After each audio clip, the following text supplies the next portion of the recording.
பல கோடி செலவிலே கட்டப்பட்டு கொண்டிருக்கக்கூடிய இந்த இவ்வளவு திருக்குறளை கருங்கல்லில் காட்சிப்படுத்துவது என்பது ஒரு வரலாறு.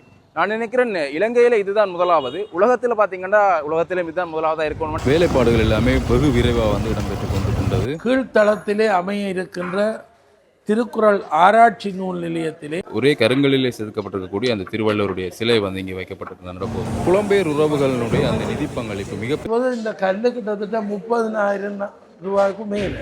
மாவட்டபுரம் கந்தசுவாமி ஆலய கோபுரம் வந்து இந்த ஒரு எழுத்து பிழைத்தாலே ஒரு கல்லு பிழைத்து விடும். அதனாலே நாங்கள் கண்ணுக்குள்ளே எண்ணெய் ஊற்றி நவீன வசதிகளை கொண்ட கருங்கல்லாலே முழுவதுமாக செதுக்கப்பட்டிருக்கிறத நீங்கள் பார்க்கக்கூடிய இருக்கும்.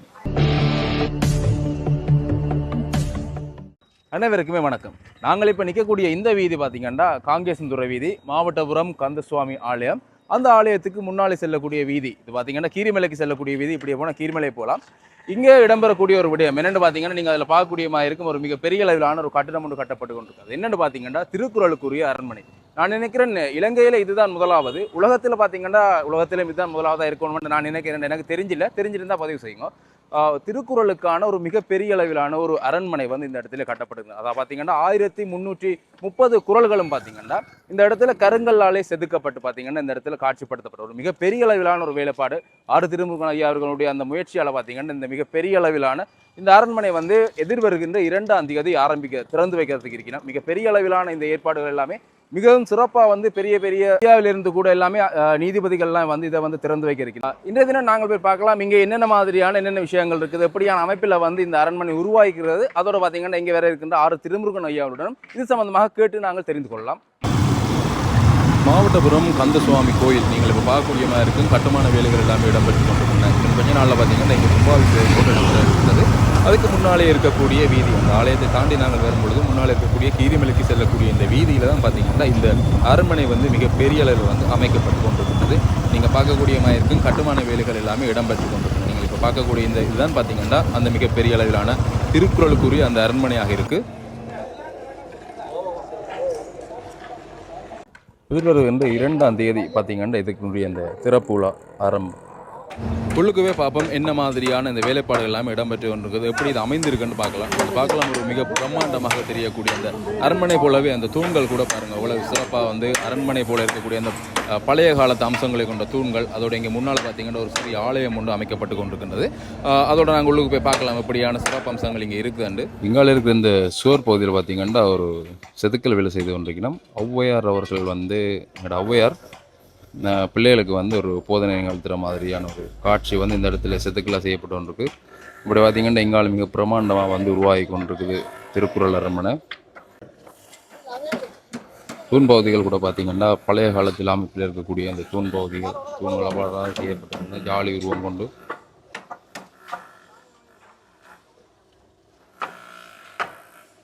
மையப்பகுதி நடுப்பகுதியில் பார்த்தீங்கன்னா திருவள்ளுவருக்கான ஒரு சிலை வந்து இந்த இடத்துல வைக்கப்பட்டிருக்கின்ற. இது 2ஆம் தேதி தான் பார்த்தீங்கன்னா இது வந்து திறக்கப்படும்.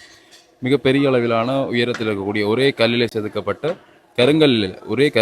செதுக்கப்பட்டிருக்கக்கூடிய அந்த திருவள்ளுவருடைய சிலை வந்து இங்கே வைக்கப்பட்டிருக்கின்ற நடுப்பகுதியில். அதனை சுற்றி உள்பகுதிகளில் பார்த்தீங்கன்னா இந்த திருக்குறள்கள் வந்து கருங்கல்லாலே வந்து எழுதப்பட்டிருக்கின்றன. பார்த்தீங்கன்னா தெரியும். இதில் முதலாவது கடவுள் வாழ்த்துல இருந்து ஆரம்பிக்குது. அகர முகர் எழுத்தெல்லாம் ஆதி பகவன் முதற்கே உலகன். அந்த கடவுள் வாழ்த்தில இருந்து தொடங்கப்படுகின்ற அந்த முதலாவது குறளில் இருந்து 1330 குறள்களும் பார்த்தீங்கன்னா கருங்கல்லிலே செதுக்கப்பட்டிருக்கின்றது.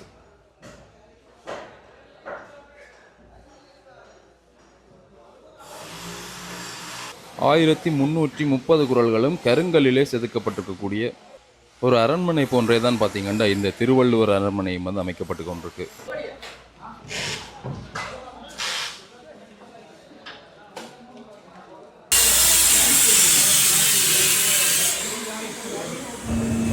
இந்த மிகப்பெரிய இந்த கைங்கரியத்தை செய்திருக்கக்கூடிய இல்லாட்டி இந்த சிறப்பான இந்த ஒரு அரண்மனை உருவாக்கி கொண்டிருக்கக்கூடிய ஆறு திருமுருகன் ஐயா இந்த இடத்துக்கு வருகை வந்திருக்கிறார். அவரோட நாங்கள் கதைத்து தெரிந்து கொள்ளலாம் இதனுடைய செயற்பாடுகள் எவ்வாறு அமைய போகின்றன, இந்த முறையில் வந்து இது அமைக்கப்பட்டு கொண்டிருக்கு என்பது தொடர்பாக அவருடனே கதைத்து நாங்கள் இது சம்பந்தமாக தெரிந்து கொள்ளலாம். வணக்கம். யாழ்ப்பாணம் சிவபூமி திருக்குறள் வளாகம் எதிர்வரும் ஞாயிற்றுக்கிழமை 2ஆம் தேதி பிப்ரவரி மாதம் திறந்து வைக்கப்பட இருக்கிறது. இந்த திருக்குறள் வளாகம் 4 ஆண்டுகளுக்கு முதல் அடிக்கல் நாட்டப்பட்டு இந்த பணிகள் நடைபெற்றது. இந்த நிலம் ஆஸ்திரேலியாவில் வாழும் வைத்திய நிபுணர் கமலாகரனுக்கு சொந்தமானது. அவர்களுடைய வீடு போரில் அழிந்து போயிருந்தது. பின்பு சிங்கள பஸ் சாரதிகள் இந்த இடத்திலே நீண்ட காலமாக தங்கியிருந்தார்கள். எங்களுக்கு எழுதப்பட்ட நாள் தொடக்கம் நாங்கள் இந்த இடத்தை மீட்பதற்கு மிகவும் கஷ்டப்பட்டோம். கொரோனா காலத்திலே இங்கே பஸ் சேவையெல்லாம் நடைபெறாத காலத்தில் நாங்கள் இங்கே அடிக்கல் நாட்டி எமக்கு எழுதப்பட்ட இந்த காணியிலே திருக்குறள் வளாகத்தை உருவாக்க வேண்டும் என்ற முயற்சியிலே ஈடுபட்டோம். இப்பொழுது இறைவனுடைய அருளினாலும் பெரியோர்களுடைய ஆசினாலும் இந்த அற்புதமான தமிழ் பணி நிறைவை நோக்கி இருக்கின்றது. இந்த திருக்குறள் வளாகம் நீண்ட நாள் கனவு என்றுதான் சொல்ல வேண்டும். 20 ஆண்டுகளுக்கு முன்பு இந்தியாவிலே வள்ளுவர் கூட்டத்தை பார்த்தபோது மனம் ஆசை கொண்டாலும் இவையெல்லாம் நாங்கள் நிறைவேற்றக்கூடியவை அல்ல என்று பார்த்து ரசித்து விட்டு வந்துவிட்டேன். ஆனால் தெய்வ திருவருளால் திருவண்ணாமலை சொற்பொழிவினால் சித்தர் ஒருவருடைய சந்திப்பு ஏற்பட்டு அதனூடாக திருவாசக அரண்மனை அமைக்கப்பட்ட பின்பு ஏதோ ஒரு திருவருளினால் கிழக்கிழங்கையிலே மட்டக்களப்பு கொக்கட்டிச்சோலையிலே திருமந்திர அரண்மனையை அமைக்கின்ற வாய்ப்பு கிடைத்தது. திருவாசக அரண்மனையிலே 656 பாடல்களை கருங்கலிலே வெட்டி 2018ஆம் ஆண்டு அது திறந்து வைக்கப்பட்டது. அதற்கு பின்பு மட்டக்களப்பு மக்கள் எங்களுடைய மண்ணிலும் சிவபூமி அறக்கட்டளை ஏதாவது பணியாற்ற வேண்டும் என்று வேண்டினார்கள். அவர்களுடைய வேண்டுதலுக்கு அமைய கொக்கட்டிச்சோலை தாந்தோன்றீஸ்வரர் கோயில் நிலத்தையும் அன்பளிப்பாக தந்தார்கள். நாம் கடும் முயற்சி செய்து 3000 திருமந்திர பாடல்களையும் கருங்கல்லில் வெட்டி அங்கே திருமந்திர அரண்மனையை அமைத்து 2023ஆம் ஆண்டு திறந்து வைத்தோம். அதற்கு பின்பு திருக்குறள் வளாகம் என்று இதை ஆரம்பிக்க வேண்டும் என்று ஆசைப்பட்டு கடந்த 1.5 ஆண்டுகளாக 1330 திருக்குறளையும் கருங்கல்லிலே கையால் ஒளி கொண்டு பதிப்பித்து கோண்டாவில் சிவபூமி பாடசாலையில் அடுக்கி வைத்திருந்தோம். இப்பொழுது இந்த திருக்குறள் வளாக கட்டுமான பணி வேகமாக நடைபெற்றது. திருக்குறள் வளாகத்தினுடைய தளமாடியை அமெரிக்காவில் வசிக்கும் புளோரிடா மாநிலத்தில் வசிக்கும் திரு டாக்டர் வைத்திய நிபுணர் கேதீஸ்வரன் அவர்களும், மேல் மாடியை லண்டனில் வசிக்கும் தொழிலதிபர் யோகநாதன் அவர்களும் எங்களுக்கு நிதியுதவி செய்தார்கள். அதே நேரத்திலே திருக்குறள் முழுவதையும் பதிப்பதற்கு 2 சகோதரிகள் கொழும்பிலே புஷ்பநாதன் குடும்பம் என்று அவர்கள் பணம் தந்தார்கள். திருவள்ளுவருடைய உருவச் சிலைக்கு லண்டனிலே வசிக்கும் பாலசிங்கம் அவர்கள் உதவி செய்தார்கள்.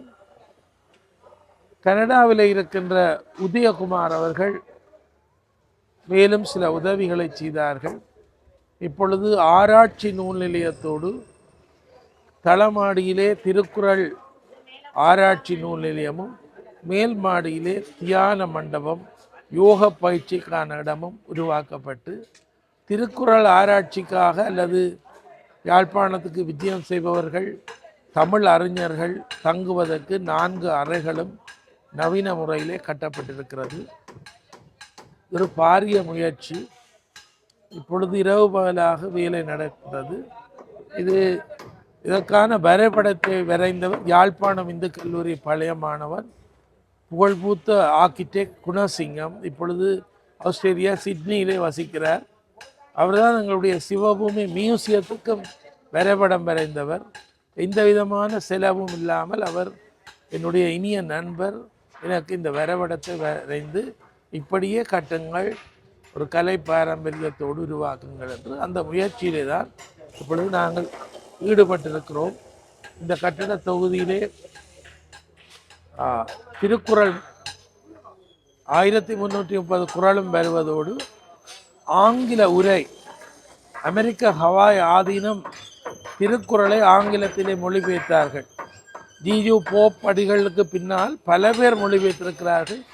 அமெரிக்க ஹவாய் ஆதீனம் வெளியிட்ட ஆங்கில மொழிபெயர்ப்பு இங்கே கருத்தை மட்டும் நாங்கள் நவீன முறையிலே இரும்பு தகட்டிலே அச்சேற்றி காட்சிப்படுத்தப்படுகின்றோம்.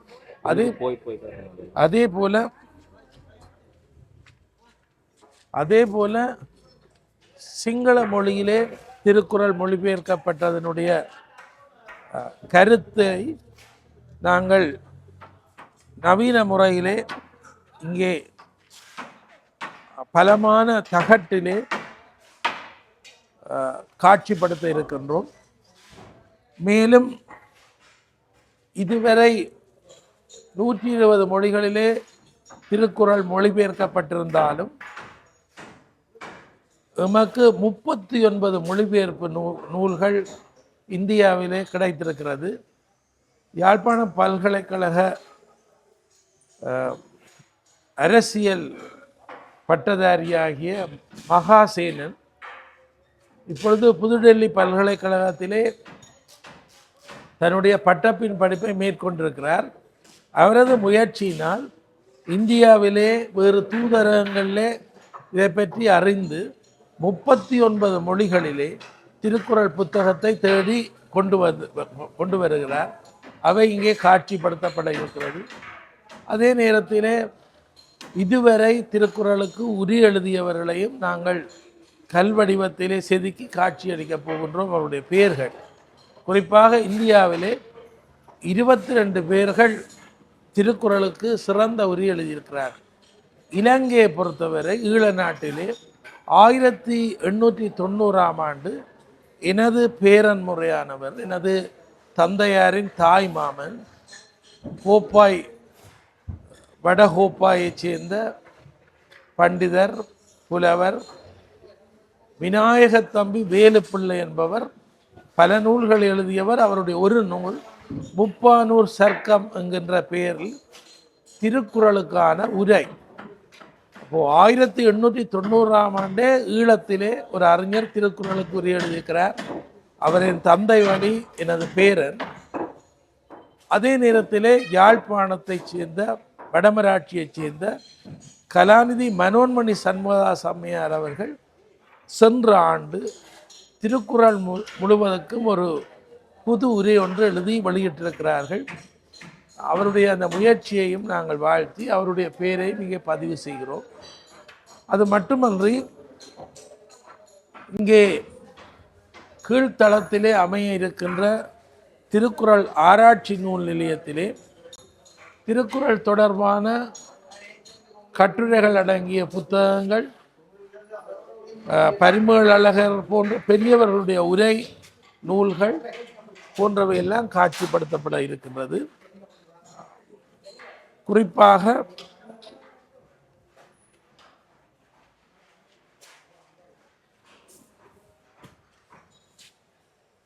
இந்த மண்டபம் திருக்குறள் ஆராய்ச்சி நூல் நிலையம் அமைய இருக்கின்ற மண்டபம். இங்கே இதுவரை வெளிவந்த 1820 வெளிவந்த நூல்கள் பல்வேறு நூல் நிலையங்களில் அவற்றினுடைய புகைப்படம் எடுக்கப்பட்டு இங்கே காட்சிப்படுத்தப்படுகிறது. திருக்குறள் எத்தனையாம் ஆண்டு தொடக்கம் அச்சேற்றி இருக்கிறார்கள் என்பதை இங்கே பார்க்கலாம். அதே நேரத்தில் திருக்குறளை தந்த திருவள்ளுவரை காலத்துக்கு காலம் ஒவ்வொரு விதமான புகைப்படமாக ஓவியமாக வரைந்திருக்கிறார். திருவள்ளுவரை நேரடியாக புகைப்படம் இல்லை, ஆனால் ஒரு ஆரம்பத்திலே அவரை ஒரு நாயன்மார் போல உருத்திராட்ச மாலை அணிந்து படம் எடுத்தார்கள். படம் வரைந்தார்கள். அதுக்கு பிறகு வெவ்வேறு விதமாக ஒரு சித்தர் கோலத்திலே வரைந்தார்கள், ஒரு ஞானியாக வரைந்தார்கள். பின்பு தமிழ்நாட்டிலே கடவுள் இல்லை என்ற கொள்கை வந்த காலத்திலே திருக்குறள் படைத்த திருவள்ளுவருக்கு ருத்ராட்சமோ திருநூறோ அணியாமல் புகைப்படம் உருவாக்கினார்கள். நாங்கள் எல்லா படங்களையும் காட்சிப்படுத்த இருக்கிறோம். திருவள்ளுவருடைய தோற்றத்தை காலத்துக்கு காலம் ஒவ்வொரு விதமாக மக்கள் கொண்டாடினார்கள் என்பதை இந்த உலகத்துக்கு உணர்த்துவதற்காக அதை செய்ய இருக்கிறோம். இங்கே 4 அறைகள் அமைக்கப்பட்டிருக்கிறது. அதைவிட நவீன வசதிகளை கொண்ட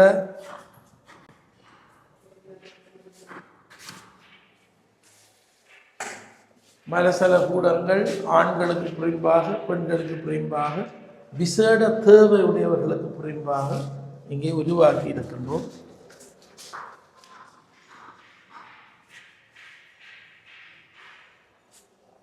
இது விசேட தேவை உடையவர்கள் இந்த பக்கத்தாலே வீல் சேரில் வரக்கூடியதாக அமைத்திருக்கிறோம். இப்பொழுது இந்த 21ஆம் நூற்றாண்டிலே நாங்கள் விசேட தேவையுடைய பாடசாலையை நடாத்துகிறவன் என்ற வகையில் அவர்களுக்கும் அதற்குரிய மதிப்பை மரியாதையை கொடுத்திருக்கிறோம்.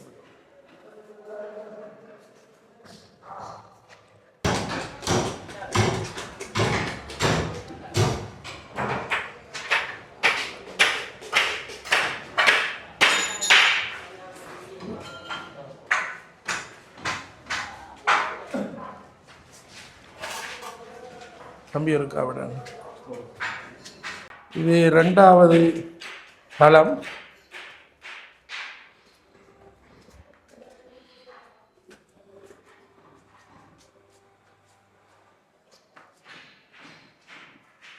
இது யோக பயிற்சி, தியானம் மற்றும் சில கருத்தரங்களை நடாத்துவதற்காக இந்த மண்டபம் பயன்படுத்தப்படும். இங்கே மேல்தளத்திலே இருந்து நாங்கள் பார்க்கும் பொழுது பார்த்தீங்கன்னா ஆலயத்தினுடைய, அதாவது மாவட்டபுரம் கந்தசுவாமி ஆலயத்தினுடைய அந்த கோபுரத்தினுடைய காட்சியை வந்து நாங்கள் அழகாக பார்க்க முடியுமா இருக்கும்.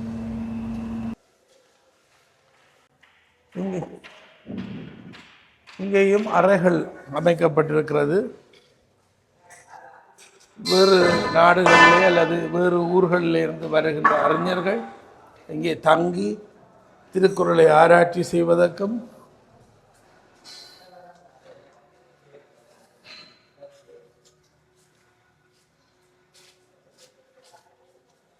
மற்றும் தங்கியிருந்து தமிழ் திருக்குறள் ஆராய்ச்சி போன்றவற்றுக்கு பயன்படுத்தி இது ஒரு சமையலறை தொடக்கம் இங்கே செய்திருக்கிறோம். எதிர்காலத்தின் நன்மை கருதி